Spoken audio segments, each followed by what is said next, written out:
Hello students, आज हम Gujarat board class 11 computer उसका यहाँ पे चैप्टर है 13 करंट ट्रेंड्स एंड टेक्नोलॉजी, उसका पार्ट 3 जो है उसके बारे में यहाँ पे डिस्कशन करेंगे। ओके, तो डायरेक्टली ये पार्ट स्टार्ट करते हैं।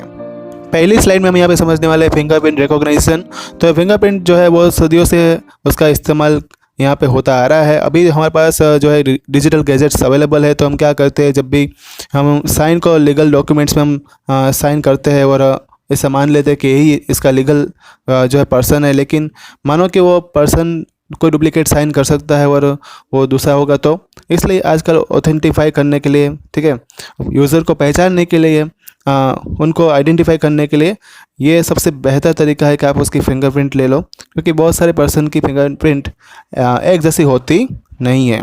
ठीक है, तो इस तरह से हम इंक पैड के कंपैरिजन में ये जो फिंगरप्रिंट है हमें उस वो पर्टिकुलर यूज़र का हमें आइडेंटिफाई करके देगी। जो नेक्स्ट स्लाइड में यहाँ पे बताया गया है कि मॉडर्न फिंगरप्रिंट रिकॉग्निशन जो है उसके लिए हम यहाँ पे एक मशीन का इस्तेमाल करते हैं।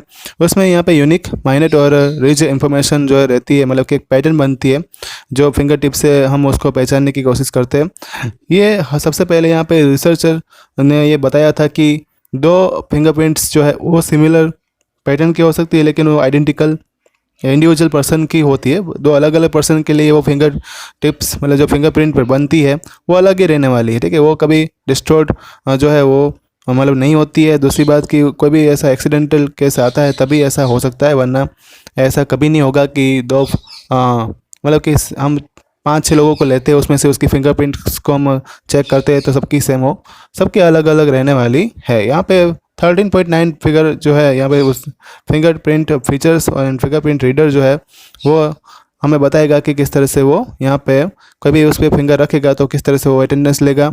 और ये आजकल ऑर्गेनाइजेशन में अवेलेबल है, आपको देखने को मिलेगा। वहाँ पे टाइम लिखा होगा कि, और वहाँ पे हमें ये फिंगरप्रिंट्स का ये हमें अपना थंब रखना पड़ेगा, जिससे क्या होगा वो ऑथेंटिफाई करेगा कि यही यूज़र है। और उसी तरह से अटेंडेंस आजकल ली जा रही है किसमें, ऑर्गेनाइजेशन के अंदर, जिससे क्या है कि आने वाला पर्सन जो टाइम पे आता है नहीं आता है वो सब कुछ पता चले। नेक्स्ट स्लाइड में यहाँ पे एक टेबल बनाया गया है जिसमें गवर्नमेंट, फॉरेंसिक और कमर्शियल एप्लीकेशन जो है फिंगरप्रिंट की वो यहाँ पे बताई गई है। गवर्नमेंट के अंदर आधार कार्ड में, राशन कार्ड में, बीपीएल कार्ड में हम फिंगरप्रिंट्स का इस्तेमाल करते हैं। ड्राइविंग लाइसेंस में, वेलफेयर डिपार्टमेंट में और पासपोर्ट के अंदर भी आजकल उसका इस्तेमाल होने लगा है। दूसरी बात है फॉरेंसिक डिपार्टमेंट के अंदर हम देखें तो क्रिमिनल को हमें पहचानना है, कॉप्स आइडेंटिफिकेशन करना है, क्रिमिनल रिकॉर्ड चेक करना है, टेररिस्ट आइडेंटिफिकेशन करना है, तब ये काम आती है। कमर्शियल बिजनेस के अंदर बात करते हैं तो कंप्यूटर नेटवर्क लॉगिन जो है, इलेक्ट्रॉनिक डेटा सिक्योरिटी में, स्मार्ट कार्ड में जैसे कि एटीएम कार्ड, डेबिट कार्ड, उसमें भी आजकल फिंगरप्रिंट्स का इस्तेमाल होने वाला है। अभी अपने इंडिया में शुरू नहीं हुआ है नो डाउट, लेकिन कोई कोई एरिया में ये चालू होगा, फिर पूरे इंडिया में ये चालू हो जाएगा जल्दी से। फिर नेक्स्ट है उसमें पर्सनल डिजिटल असिस्टेंट और डिस्टेंस लर्निंग में भी ये फिंगरप्रिंट्स जो है वो काम आती है। नेक्स्ट स्लाइड में बात करने वाला है जीपीएस, मतलब कि ग्लोबल पोजीशन सिस्टम। इसमें क्या है कि सबसे ज़्यादा इस्तेमाल होने वाली सिस्टम है आजकल नेविगेशन पर्पज़ के लिए, और ये आजकल एंड्रॉयड एप्लीकेशन भी बन चुकी है। एक बात ये भी है, ये बनाने वाली चीज़, मतलब कि बनाने वाला डिपार्टमेंट कौन सा था, तो यूएस का डिफेंस का डिपार्टमेंट था, जिसमें 24 सैटेलाइट जो है अर्थ की ऑर्बिट में प्लेस किए गए हैं और उसी से पूरा उसका कंट्रोल होता है। और ये मिलिट्री एप्लीकेशन के लिए उसका इरादा था बनाने का, बट जब 1980 आया तब गवर्नमेंट ने इस सिस्टम को जो है सिविलियन यूज़ के लिए, मतलब लोगों के लिए इस्तेमाल करने के लिए फ्रीडम दे दी, और ये बहुत ही रोबस्ट एप्लीकेशन बन चुकी है। हम कोई भी दुनिया में कोई भी हिस्से में होते हैं 24 आवर्स में, मतलब कि कोई भी टाइम पे जो है उसमें कोई सब्सक्रिप्शन फ़ीस आपको नहीं देनी पड़ेगी, कोई उसमें चार्ज नहीं लग रहा है आपको जीपी करने का, और ये सिस्टम को हम कहीं से भी इसको यूज़ कर सकते हैं। दूसरी बात, स्मार्टफोन में भी ये इंस्टॉल होके इनबिल्ट में ही आता है, और इसलिए हम यहाँ पे कोई भी जब भी एंड्रॉयड से एप्लीकेशन डाउनलोड करते हैं डायरेक्टली इसका इस्तेमाल हम नेविगेशन के लिए कर सकते हैं। हम कहाँ पे खड़े हैं, अपनी बोट कहाँ खड़ी है, अपनी गाड़ी कहाँ खड़ी है, हम सबको अपना ट्रैकिंग करके देख सकते हैं। हम खुद कहाँ खड़े हैं वो भी इससे पता चल जाएगा। ओके, तो जीपीएस सिस्टम बहुत ही इंपॉर्टेंट है किसी भी चीज़ का नेविगेशन करने के लिए। नेक्स्ट स्लाइड में इसके यहाँ पे एप्लीकेशन के बारे में बताया गया है कि जीपीएस टेक्नोलॉजी की बहुत सारे एप्लीकेशन है। ठीक है, फ्लीट ट्रैकिंग में, सेलुलर टेक्नोलॉजी में, डिजास्टर रिलीफ में, इमरजेंसी सर्विस में, एयरक्राफ्ट ट्रैकिंग में, रोबोटिक्स में इसका इस्तेमाल होता है।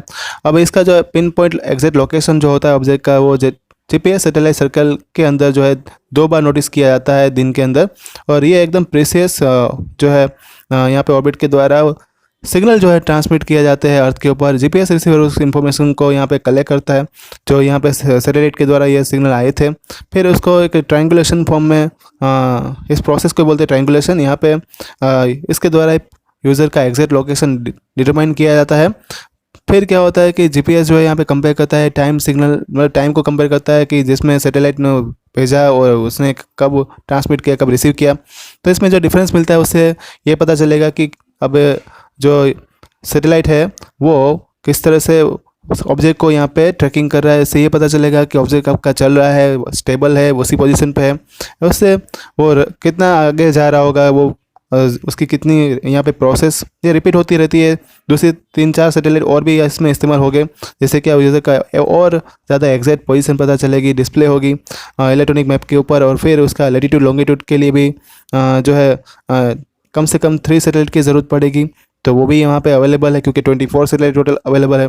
फिर उसका speed, behaviour, track, trip, distance to destination, तब उस टाइम पे सनराइज़ क्या था, सनसेट टाइम क्या था, वो सब भी ज़रूरत पड़ेगी। तो ये सब कुछ जीपीएस के रिसीवर के द्वारा ये इंफॉर्मेशन का कॉम्बिनेशन करके कलेक्ट की जाएगी। फिर उसमें किस तरह से यहाँ पे मूवमेंट हो रही, कौन कितनी स्पीड से जा रहा है, कौन 10 kilometre per hour, 50 kilometre per hour, कोई प्लेन है तो कितनी स्पीड से जा रहा है, कोई पर्सन है वो कितनी स्पीड से जा रहा है, सब कुछ यहाँ पे मेंशन हम कर पाएंगे।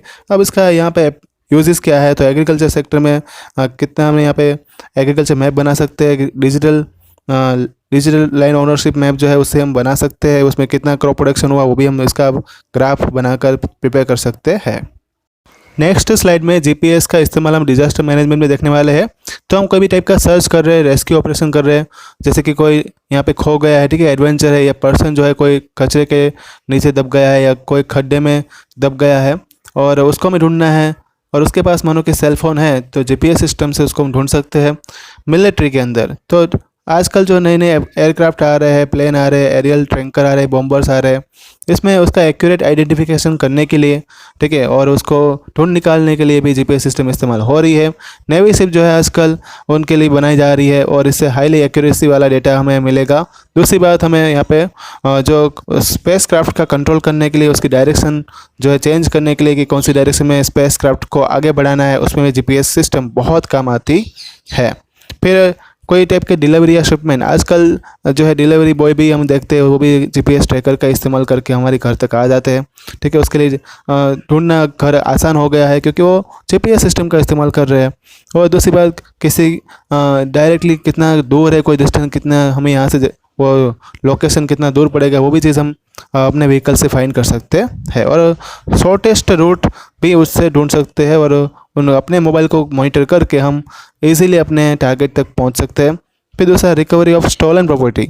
मानो कि हम जो अपनी कोई अपना व्हीकल जो है कोई खो गया है, उसमें हमने पहले से जीपीएस ट्रैकर लगाया हुआ होगा तो हम उसको भी ढूंढ सकते हैं, जैसे कि मोबाइल फ़ोन है, लैपटॉप इक्विपमेंट है, वो सब हम इजीली फाइंड कर सकते हैं अगर उसमें हम जीपीएस सिस्टम पहले से लगा देंगे। तो मोस्टली आजकल जो लोग हैं उसमें ये क्रेज़ बड़ा है और लोग अपने कार में जीपीएस ट्रैकर लगा रहे हैं, जिससे क्या होगा कि उसका एग्जैक्ट लोकेशन, वो कहाँ पे कार खड़ी है, वो भी हम जान पाएंगे जीपीएस सिस्टम के द्वारा। नेक्स्ट स्लाइड में हम यहाँ पे बात करेंगे इमर्जिंग ट्रेंड इन स्टोरेज डिवाइस।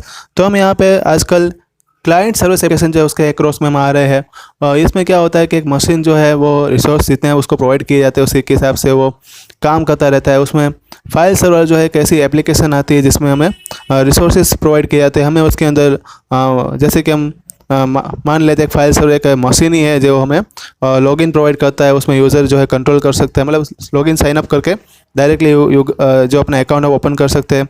लेकिन यहाँ पे जो भी हमें सर्विस प्रोवाइड की जाएगी वो रेस्ट्रिक्टेड होगी, आधी चीज़ हमें फ्री ऑफ कॉस्ट मिलेगी, आधी सर्विस हमें पेड मिलेगी।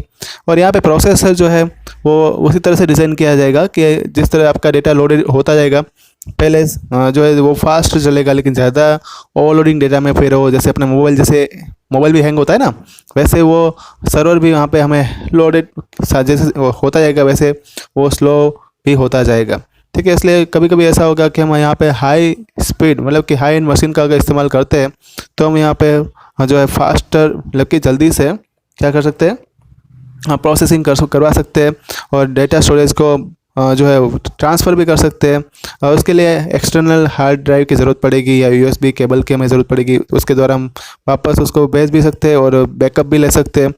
तो यहाँ पे जो अपने पास अगर हार्ड डिस्क होती है तो टेराबाइट में हम डेटा को स्टोर कर पाएंगे। फिर ये एक्सटर्नल डिवाइस है ऑलरेडी, ठीक है, हार्ड डिस्क हमारे पास होगी तो उसके अंदर हम ज़्यादा भी डेटा स्टोर कर सकते हैं अगर हमें ज़रूरत होती है तो। आजकल 1 TB 2 TB की हार्ड डिस्क अवेलेबल है मार्केट में, तो हम उसको लेकर भी जा सकते हैं, वो छोटी सी अपनी जेब में आ जाए उतनी ही आती है। नेक्स्ट स्लाइड में यहाँ पे आ रहा है नेटवर्क अटैच्ड स्टोरेज, मतलब नास। यहाँ पे नेटवर्क जो है आजकल उसके बारे में तो हम पहले से जानकार हैं, और उसमें जो है उसका एक्सपांड मतलब कि जो बढ़ता जा रहा है। पहले 2 कंप्यूटर के बीच में, फिर बहुत सारे कंप्यूटर जो अपने एक लैब में रहते हैं उसमें ये बढ़ा।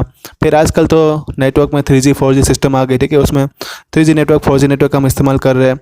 ये नेटवर्क जो है उसमें जो मतलब कि ऑनलाइन जो रहते हैं उसकी खुद के IP एड्रेस रहते हैं, और उसमें प्रिंटर भी जो है यहाँ पे हम एक प्रिंटर से हम डायरेक्टली बहुत सारे कंप्यूटर में से डायरेक्टली फाइल का प्रिंट निकाल सकते हैं। तो उसका मतलब ये है कि यहाँ पे एक सिंपल टेक्निक जो होगी, इसमें एक हार्ड डिस्क मैकेनिज्म जो रहता है और उसमें का खुद का IP एड्रेस होता है, जिसमें क्या होगा कि हमें सभी कंप्यूटर के साथ उसको अटैच नहीं करना पड़ेगा। एक IP एड्रेस आप बस सभी का उसमें डाल दो, वो डायरेक्टली लिंक हो जाएगा। और वो नास जो डिवाइस है, ठीक है, उसमें हार्ड डिस्क बड़ी रहती है, उसमें वो दूसरी बात कि टेराबाइट में उसका स्टोरेज रहता है, वो यूनिक IP एड्रेस रहता है। जब भी कोई यूज़र उसको रिक्वेस्ट करेगा तो उसमें फाइल जो है वो ट्रांसफ़र जल्दी से हो जाएगी। ऑथेंटिफिकेशन जो है वो आपका सिक्योरिटी कोड से वेरीफाइड हो जाएगा और उससे डेटा फास्ट ट्रांसफ़र कर पाएंगे, और उसमें सेम प्रोसेसर रिसोर्सेज मिलेगा, इसलिए कोई हमें ज़्यादा एक्स्ट्रा सिस्टम खरीदनी पड़ेगी नहीं। मतलब एक ही प्रिंटर से हम बहुत सारे कंप्यूटर नेटवर्क का प्रिंटर के जो अगर एक ही हमें इस्तेमाल करना है, कंप्यूटर बहुत सारे है लेकिन प्रिंटर एक ही है, तो इसमें डायरेक्टली हम प्रिंट निकाल सकते हैं। तो एक नेटवर्क का इस्तेमाल हमें नेटवर्क अटैच सिस्टम मैंने देखा कि किस तरह से IP एड्रेस और अगर सिस्टम बेहतरीन है तो हम डायरेक्टली उससे प्रोसेसर के द्वारा हम डायरेक्टली प्रिंट निकाल सकते हैं, चाहे वो कंप्यूटर कहीं पे भी हो। यहाँ पे नास का आर्किटेक्चर का डायग्राम बताया गया है कि किस तरह से हम उसको यहाँ पे सेटअप कर सकते हैं। नास में हमने देखा कि बहुत सारी जो फाइल्स है, म्यूज़िक, वीडियो, इमेज या तो अदर फाइल्स जो रहेगी वो कन्वीनियंट लोकेशन पे हम यहाँ उसको भेज सकते हैं।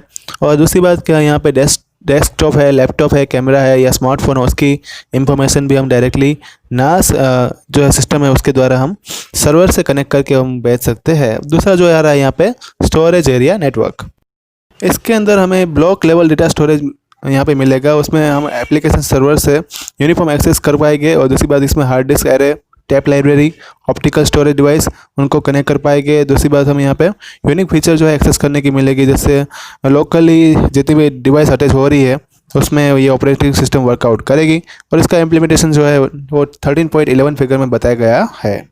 यहाँ पे सान में इतना ही फ़र्क है कि वो भी लोकल एरिया नेटवर्क है, लेकिन वो लास्ट डेटा ट्रांसफ़र करने के लिए उसको इस्तेमाल किया जाता है, डिज़ाइन किया जाता है। वो यहाँ पे डेटा स्टोरेज, रिट्रीवल और रेप्लिकेशन टाइप के ऑपरेशन को सपोर्ट करता है।